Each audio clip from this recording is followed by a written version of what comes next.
नमस्कार प्यारे विद्यार्थियों, एक बार फिर आप सभी का स्वागत है आपके अपने YouTube channel Sandeep master online classes पे। तो आपने इससे पहले लेक्चर में पढ़ा हरियाणा के अंदर राजनीतिक आंदोलन और उससे पहले हरियाणा के अंदर धार्मिक आंदोलन, और आज हम पढ़ेंगे 1935 का अधिनियम। तो आइए स्टार्ट करते हैं। आज का जो टॉपिक है तो 1935 का अधिनियम, 1935 का अधिनियम। इस अधिनियम के तहत क्या होता है, 1937 में प्रांतीय चुनाव होते हैं। जो 1935 का एक्ट था उसके अकॉर्डिंग क्या होते हैं, 1937 में प्रांतीय चुनाव होते हैं, यानी कि 2 साल बाद क्या होते हैं, प्रांतीय चुनाव। और इन प्रांतीय चुनावों में क्या होता है, 11 प्रांतों में से जो 7 प्रांत थे उनमें किसकी सरकार बनती है, कांग्रेस की सरकार बनती है। तो आपसे पूछा गया है, क्वेश्चन पूछा गया है प्रीवियस ईयर में, प्रांतीय चुनाव कब हुए थे, 1937 में हुए थे, किस एक्ट के तहत, 1935 के एक्ट के तहत। और इसमें क्या हुआ था, 11 प्रांतों में से 7 प्रांतों में क्या हुई थी, कांग्रेस की सरकार बनी थी। तो पंजाब में क्या, पंजाब में सिकंदर हयात के नेतृत्व में यूनियनिस्ट पार्टी की सरकार बनी। पंजाब में सिकंदर हयात के नेतृत्व में किस पार्टी की सरकार बनी, वो बनी यूनियनिस्ट पार्टी की सरकार। और इस पार्टी के जो प्रमुख कार्यकर्ता थे वो थे चौधरी छोटू राम, और संसदीय सचिव कौन थे, हरियाणा के टीकाराम। आपसे पूछ सकता है, जो पंजाब में सिकंदर हयात के नेतृत्व में यूनियनिस्ट पार्टी बनी थी उसके जो प्रमुख कार्यकर्ता थे वो कौन थे, चौधरी छोटू राम थे, और जो संसदीय सचिव थे हरियाणा के टीकाराम थे। तो 1935 के जो एक्ट था उसके अकॉर्डिंग 1937 में चुनाव होते हैं, और 11 में से 7 प्रांतों में किसकी सरकार बनती है, वो बनती है आपकी कांग्रेस की सरकार। उसके बाद क्या होता है, यानी कि टीकाराम के सहयोग से, और टीकाराम ने या फिर सिकंदर हयात ने यूनियनिस्ट पार्टी की स्थापना की, और उसके जो प्रमुख कार्यकर्ता बनाए गए वो चौधरी छोटू राम बनाए गए, और जो संसदीय सचिव बनाए गए वो हरियाणा के टीकाराम बनाए गए। आगे है 1938 की बात। 1938 में जो सुभाष चंद्र बोस थे उनके द्वारा कहाँ पे, पलवल में गांधी आश्रम की नींव डाली गई। यहाँ से क्वेश्चन आ सकता है, सुभाष चंद्र बोस ने पलवल में कब गांधी आश्रम की नींव डाली, तो 1938 में डाली। या फिर इस प्रकार से आ सकता है, गांधी आश्रम की नींव किसने डाली, सुभाष चंद्र बोस ने। कब डाली, 1938 में। कहाँ डाली, पलवल में। तो किसी भी प्रकार से क्वेश्चन बना सकता है, एग्जामिनर है तो 1938 में सुभाष चंद्र बोस के द्वारा पलवल में गांधी आश्रम की नींव डाली गई। नेक्स्ट है आपका भारत छोड़ो आंदोलन में हरियाणा में गिरफ्तारियां। तो हरियाणा से टोटल जो गिरफ्तारियां हुई थी, भारत छोड़ो आंदोलन कब चला था, 1942 में चला था। तो इस आंदोलन के दौरान हरियाणा से लगभग 525 गिरफ्तारियां हुई थी। आज़ाद हिंद फौज में हरियाणा से 2715 सैनिक व अधिकारी शामिल थे। जो आज़ाद हिंद फौज थी उसकी अगर मैं बात करूं तो हरियाणा से 2715 सैनिक और अधिकारी शामिल थे, और भारत छोड़ो आंदोलन में हरियाणा से कितनी गिरफ्तारियां हुई थी, लगभग 525। 1946 के चुनाव में कांग्रेस ने यूनियनिस्ट पार्टी के सहयोग से हरियाणा में सरकार बनाई। 1946 में क्या होता है, जो आपका कांग्रेस ने यूनियनिस्ट पार्टी के सहयोग से हरियाणा में सरकार बनाई।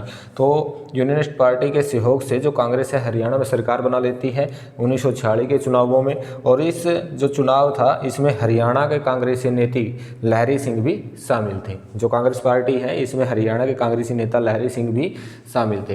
तो 15 अगस्त 1947 काफ़ी बार क्वेश्चन पूछा गया है, नॉर्मल सा क्वेश्चन है, सीधा डायरेक्टली पूछता है। तो 15 अगस्त 1947 को क्या होता है, भारत स्वतंत्र हो जाता है और हरियाणा पंजाब का भाग बना रहता है। यानी कि भारत आज़ाद हो जाता है परंतु जो आपका हरियाणा है अभी भी पंजाब का भाग बना रहता है। तो आगे क्या है, जो हरियाणा का गठन है वो आपने पढ़ना है, और भाषा के आधार पे हरियाणा का गठन होगा 17वें राज्य के तौर पे और 18वें संविधान संशोधन के तहत। तो इससे जो नेक्स्ट टॉपिक होगा वहाँ पे हम पढ़ेंगे हरियाणा के गठन के बारे में। तो आगे यहाँ पे क्या है, प्रमुख उपाधियाँ हैं, सीधा यहाँ से क्वेश्चन डायरेक्टली पूछा गया है। और प्रीवियस ईयर के जो एग्ज़ाम है वो अगर उठा के देखोगे तो यहाँ से हर एग्ज़ाम में आपको क्वेश्चन मिलेगा। तो पहला है आपका हरियाणा का कालिदास पूछा गया है। हरियाणा का जो कालिदास है वो किसको कहा जाता है, वो कहा जाता है दीपचंद बहमन को। हरियाणा का कालिदास अगर आपसे पूछ ले तो किसे कहा जाता है, दीपचंद बहमन को कहा जाता है। और हरियाणा का प्रथम राज्य कवि पूछ ले, हरियाणा का प्रथम राज्य कवि पूछ ले तो किसे कहा जाता है, उदय भानु हंस को। और हरियाणा का रूबेई सम्राट भी किन्हें कहा जाता है, वो भी कहा जाता है उदय भानु हंस को। हरियाणा का कालिदास कहा जाता है दीपचंद बहमन को। और हरियाणा का प्रथम राज्य कवि उदय भानु हंस और हरियाणा का रूबेई सम्राट, प्रथम राज्य कवि और रूबेई सम्राट रहेगा आपका उदय भानु हंस और हरियाणा का कालिदास रहेगा दीपचंद बहमन। हरियाणा के प्रथम सांगी की अगर बात की जाए तो वो रहेगा किशन लाल भट्ट, बट आधिकारिक सांगी की बात करें तो रहेगा दीपचंद बहमन। हरियाणा का प्रथम सांगी किशन लाल भट्ट रहेगा। और हरियाणा का अगर सूर्य कवि पूछ ले, हरियाणा का तानसेन आपसे पूछ ले तो वो रहेगा पंडित लक्ष्मीचंद। और कहाँ से संबंध रखते हैं, सोनीपत के जाटी गांव से संबंध रखते हैं। हरियाणा का सूर्य कवि और हरियाणा का तानसेन किसकी उपाधि है, पंडित लक्ष्मीचंद की। तो हरियाणा का सवर सम्राट आपसे पूछ ले तो पंडित जसराज रहेगा। और कहाँ से संबंध रखते हैं, हिसार डिस्ट्रिक्ट से संबंध रखते हैं। अगर हिसार आपको ना दे रखा हो तो आपने क्या करना है, फतेहाबाद करना है। फतेहाबाद में जन्म हुआ था, बट एसएससी क्या मानती है, हिसार मानती है। अगर हिसार ना दे रखा है तो आपने क्या करना है, फतेहाबाद करना है। तो हरियाणा का सवर सम्राट कौन बने रहेगा, ये रहेगा पंडित जसराज। हरियाणा का अगर सरस्वती पुत्र आपसे पूछ ले तो वो रहेगा राजेंद्र खरकिया। हरियाणा का सरस्वती पुत्र पूछ ले तो कौन सा रहेगा, राजेंद्र सिंह खरकिया। जाटों का प्लेटो पूछ ले और क्या पूछ ले, अफलातून पूछ ले तो कौन रहेगा, वो रहेगा सूरजमल। अंग्रेजों के औरंगजेब के टाइम में तिलपत का युद्ध होता है या फिर जाटों का युद्ध होता है, तो उसमें जो नेता थे जाटों का प्लेटो और अफलातून, वो सूरजमल था। और प्रथम हरियाणवी हास्य व्यंग्य कवि कौन रहेंगे, वो रहेंगे मीर जाफ़र जट्टाली। मीर जाफ़र जट्टाली प्रथम हरियाणवी हास्य व्यंग्य कवि कौन है, मीर जाफ़र जट्टाली हैं। और हरियाणा का प्रथम प्राचीन कवि अगर आपसे पूछ ले तो रहेगा वीरभान। हरियाणा का प्रथम प्राचीन कवि पूछ ले तो रहेगा वीरभान। और हरियाणवी लोक रंगमंच का अगर पितामह आपसे पूछ ले तो अतिबख्श रहेगा। और संबंध कहाँ से है, रेवाड़ी से है। हरियाणा का गांधी अगर पूछ ले तो मूलचंद जैन रहेगा। तो यहाँ से डेफिनेटली क्वेश्चन पूछा गया है, पहले भी पूछा गया है और आने वाले एग्जाम में भी पूछा जाएगा, इसमें कोई दो राय वाली बात नहीं है। तो आपने यहाँ से चीज़ों को याद करना है। तो हरियाणा का कालिदास दीपचंद बहमन है। हरियाणा का प्रथम राज्य कवि उदय भानु हंस है। हरियाणा का रूबेई सम्राट भी उदय भानु हंस है। हरियाणा का प्रथम सांगी किशन लाल भट्ट है। हरियाणा का सूर्य कवि पंडित लक्ष्मीचंद है और तानसेन भी पंडित लक्ष्मीचंद है। कहाँ से संबंध रखते हैं, सोनीपत से रखते हैं। हरियाणा का सवर सम्राट पंडित जसराज हिसार से संबंध रखते हैं। अगर हिसार ना दे रखा हो तो फतेहाबाद करना है। हरियाणा का सरस्वती पुत्र राजेंद्र खरकिया है। जाटों का प्लेटो और अफलातून किसे कहा गया है, तो सूरजमल को कहा गया है। प्रथम हरियाणवी हास्य व्यंग्य कवि मीर जाफ़र जट्टाली को कहा गया है। और हरियाणा का प्रथम कवि किसे माना गया है, वीरभान को माना गया है।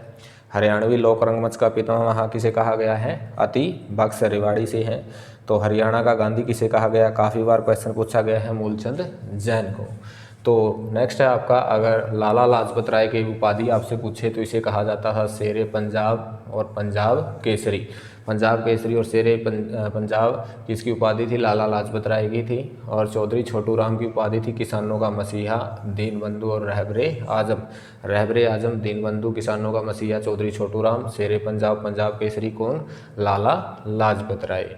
तो पंडित नेकीराम शर्मा को हरियाणा केसरी कहा जाता है। और दयाचंद मायना इसको क्या कहा जाता है, इसको हरियाणा का जॉन मिल्टन कहा जाता है। और अभी जो प्रीवियस एग्ज़ाम के अगर क्वेश्चन देखोगे तो वहाँ पे क्या है आपको दिया मिलेगा, दयाचंद मायना का जन्म कहाँ हुआ, मायना में हुआ। और इसे क्या कहा जाता है, हरियाणा का जॉन मिल्टन। हरियाणा का जॉन मिल्टन किसे कहा जाता है, दयाचंद मायना। यानी कि घुमा फिरा के जवाब वही है। तो दयाचंद मायना को कहा जाता है हरियाणा का मिल्टन।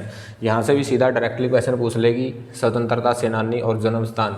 हरियाणा के जो स्वतंत्रता सेनानी थे उनका जो जन्म स्थान था वो पूछ लिया गया है। तो सर छोटू राम का जो जन्म स्थान था हुआ था गढ़ी सांपला में। कहाँ है, गढ़ी सांपला रोहतक में है। चौधरी छोटू राम का जन्म कहाँ पे हुआ था, गढ़ी सांपला, और कहाँ पे है, रोहतक में है। और पंडित श्री राम शर्मा अगर आपसे पूछ ले तो कहाँ पे हुआ था, झज्जर में। और पंडित दीनदयाल शर्मा का भी कहाँ पे हुआ था, झज्जर में। तो सर छोटू राम का गढ़ी सांपला रोहतक में, पंडित दीनदयाल शर्मा और श्री राम शर्मा का पूछ ले तो कहाँ हुआ था, झज्जर में। तो बाल मुकुंद गुप्त का हुआ था गुड़ियानी, और गुड़ियानी कहाँ पे है, रेवाड़ी में है। गुड़ियानी कहाँ पे है, रेवाड़ी में।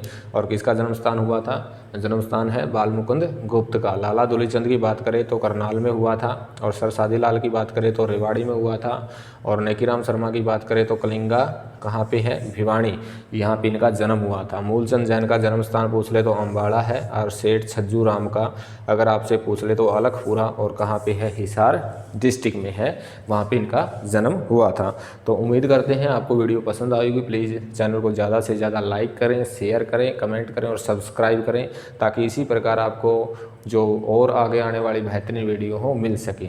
तो हमने हरियाणा का जो इतिहास है वो पूरा कंप्लीट कर दिया है, चाहे आपका एंशिएंट हिस्ट्री ऑफ हरियाणा है, चाहे मेडाइवल हिस्ट्री ऑफ हरियाणा है, और चाहे आपका मॉडर्न हिस्ट्री ऑफ हरियाणा है। और यहाँ से अगर आपको कोई भी क्वेश्चन आता है, चाहे कितना ही डीप हो, तो अगर आपने वीडियो को देखा है प्रॉपरली लास्ट एंड तक, तो आपका क्वेश्चन नहीं रुकेगा, ये श्योरली डन है। क्योंकि हमने बिल्कुल कोशिश की है जितना हम डीप करा सकते हैं उतना डीप हमने आपको करवाया है। और प्लस क्या है, जो एंशिएंट हिस्ट्री ऑफ हरियाणा है और मेडाइवल हिस्ट्री ऑफ हरियाणा है, उनकी क्वेश्चन सीरीज़ हमने लगाई थी। जो प्रीवियस ईयर में क्वेश्चन आए थे उन क्वेश्चनों को हमने किया था, कैसे क्वेश्चन पूछे गए थे, और यानी कि आगे आने वाले एग्ज़ाम में यानी कि कैसे किस प्रकार से क्वेश्चन पूछे जा सकते हैं। तो कल का जो टॉपिक रहेगा आपका वो रहेगा last and final topic Haryana के इतिहास का question series modern history of Haryana की। हरियाणा मॉडर्न हिस्ट्री से जो क्वेश्चन पूछे गए थे या प्रीवियस एग्ज़ाम में जितने भी क्वेश्चन पूछे जा चुके हैं उनके बारे में हम डिस्कस करेंगे। और उसके बाद हम पढ़ेंगे हरियाणा का गठन, और हरियाणा के गठन के साथ यानी कि जो आपका विविध है, विविध यानी कि उपाधियाँ क्या थी, गुरु कौन थे, या फिर स्वतंत्रता सेनानी कौन थे, या फिर जो आपकी पत्रिकाएं वगैरह हैं, या फिर जो आपके स्वतंत्रता सेनानी है या प्रमुख ग्रेट पर्सनैलिटी है हरियाणा के अंदर, उनके जो कार्य थे या फिर उनकी जो उपलब्धि थी, तो उनके बारे में हम साथ साथ में पढ़ते चलेंगे। तो आज के लिए सिर्फ इतना ही। Okay, thank you class, good luck.